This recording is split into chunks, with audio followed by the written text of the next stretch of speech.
Comments, just very much appreciative of the skull session and our student body and fans and nut job students for staying till the end. So very much appreciative of the Ohio State students, which our players are student athletes and are part of it. And we do a lot of things together. So very much appreciative of that.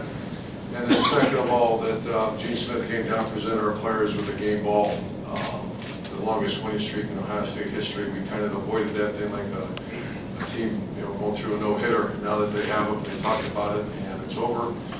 We can move on to Rivalry week. So I'll answer any questions for you. Open it up with Todd, front. Urban, you guys obviously are already in the Big Ten championship game. Michigan State's there, the winning streak. How do you fight that sense of you guys accomplished something when there still seems like there's some unfinished business yet too?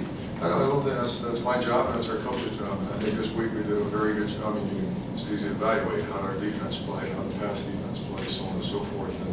And when we focus, this is a very good team, very, very good team. So I don't, obviously this week there's no focus won't be an issue. It's going to be execution performance. Far right, Jared. Urban, obviously, weather a pretty significant factor today. How do you think your team handled the conditions, and did it affect game planning, maybe day of? Did you have to make any changes because of it?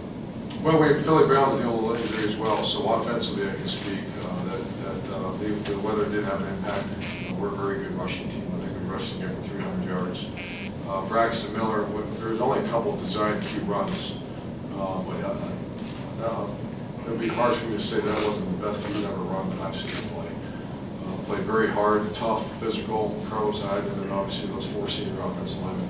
Defensively, I think Indiana's a throw the ball around offense. I don't think. I know that we have a lot of respect for it. I know Luke Fickle aged a little bit this week, getting ready for this game. And I think having Josh Perry back, Cam Burrow stepped in for Durian Grant, got dinged a little bit. So a lot of players played well, but I was really impressed with our preparation on defense and the way they executed. Front row, Steve. Yeah, Coach, in terms of the defense, I want to talk about Ryan Chase here. I think he was credited with 20 tackles, 5 tackles for loss, a sack, forced fumble, partridge, pear tree, just everything under the sun. Just what's he giving you right now after last week in this one? Yeah, he's playing at a very high level, very emotional guy that has a heart the size of heart, as hard as everything. I mean, he's very, like I said, he wears his feelings on his sleeve, and the players love him for it, so do I. So he's a very emotional player that plays that way. He's playing great right now, too.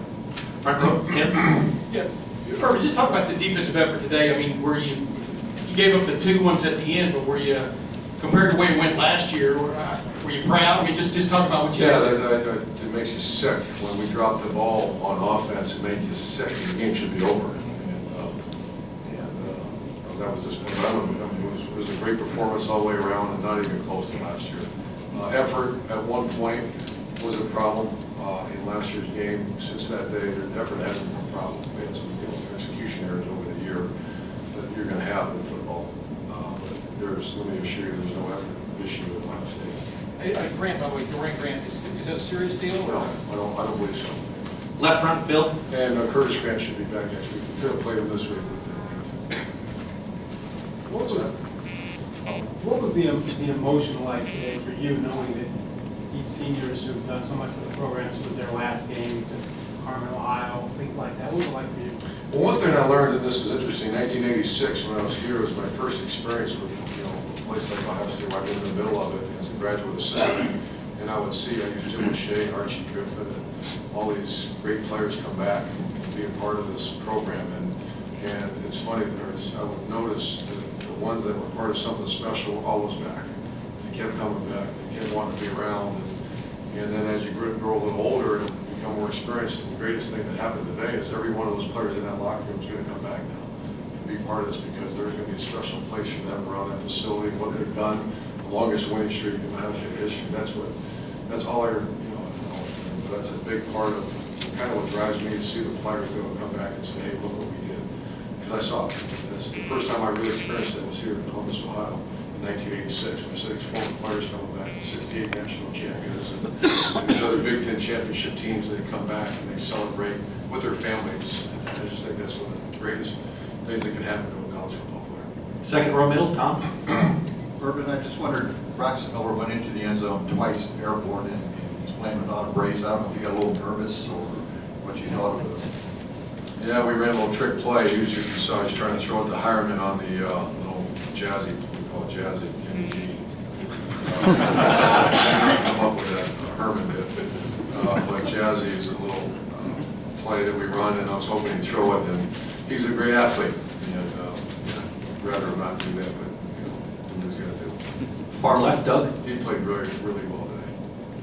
Urban, you've won 2 national championships, had an undefeated team last year. Just in the context of how good teams play, where is this team right now at 11-0 across the board?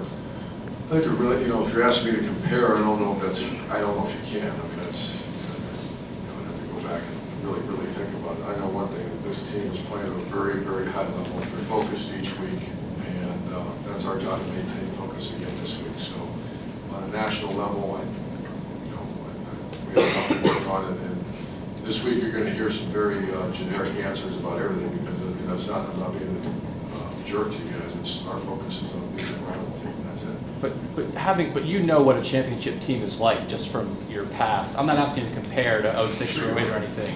You are trying.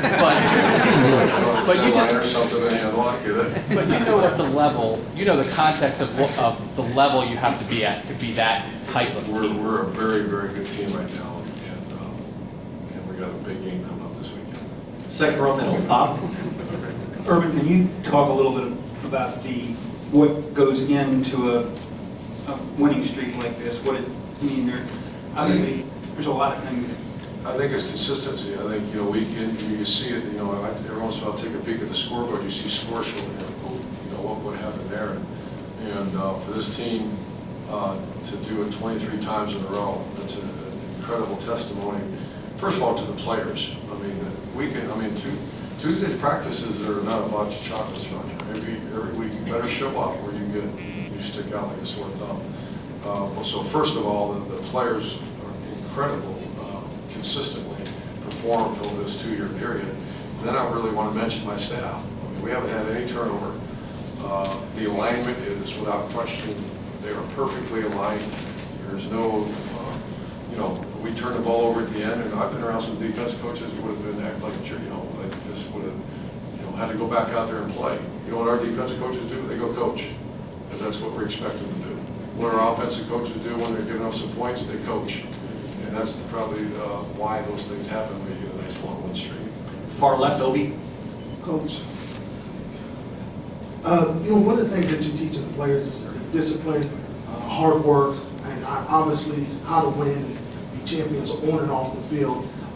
One of the other things that I hear from some of the players is that you're teaching them how to celebrate also, how to enjoy the moment. Can you talk to a little bit about that, how you're connecting with them on that? Oh, I'm not sure of the question. What I think, what I just told them, I said, we can, if there's something you're going to do tonight that will help us win this game next week, do it a lot. So learn how to be a pro. You win games, you expect to win games here. Act like you've done it before, and spend time with your family, spend time with your friends, and get back to work tomorrow. So, I'm not really quite sure of the direction of the question, but we do spend a lot of time discussing how to take care of yourself and make sure we're a purpose-driven team, and our purpose comes to a head next week in River. Couple more questions. Middle, Bill. When was the last time you coached in the snow? Was it Utah? How much does that change things?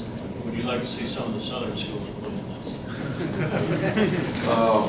It probably was. Snow was, we won 3-0 in Provo, Utah 1 year. 3-0, that's how bad it was. So I thought it was kind of cool, and to hear hang on Sloopy in the snow was kind of brought back some good memories. So, we won a Southern team up here in December, and try it. I'm not going to answer it. It's a big rivalry game next week. Far left, Austin. Urban, you've stressed making sure that nobody takes for granted how hard it is to win a game. You've done it 23 times in a row. For you or for the players, have you sensed any complacency at all getting it done afterwards? I really haven't, and that's something that our staff and I have people that try to help me with that, and I don't feel that at all, because I think these are good guys. They listen, and our coaches do a really good job about just the next play, the next down, and obviously the next game. So no, I don't feel that at all. So you're not tired of winning? Love victory. We have victory meal tomorrow night. Final question. Third victory, though. Yeah, Coach, is there a 24-hour rule here, or do you immediately go? What are your thoughts on the team up north? I've not really watched much of them on videotape. I just have great respect for this rivalry, humbled to be a part of it. When I say great respect, I mean it almost makes me laugh. It makes all, 8 of my 9 guys are from the state of Ohio. One wishes he was from Ohio. And the respect we have, which means with respect and being a part of it comes the incredible, and I'll say this, the responsibility sometimes can be overwhelming what we have to do next week. So we take it very serious. They're working the game as we speak. We're all going to go home, see our families. We're coming back tomorrow, ready to go. Are you excited to experience it up there? Oh, I'm excited to be part of it. Humble and excited to be part of it. Thank you, Coach. Thank you. Hey,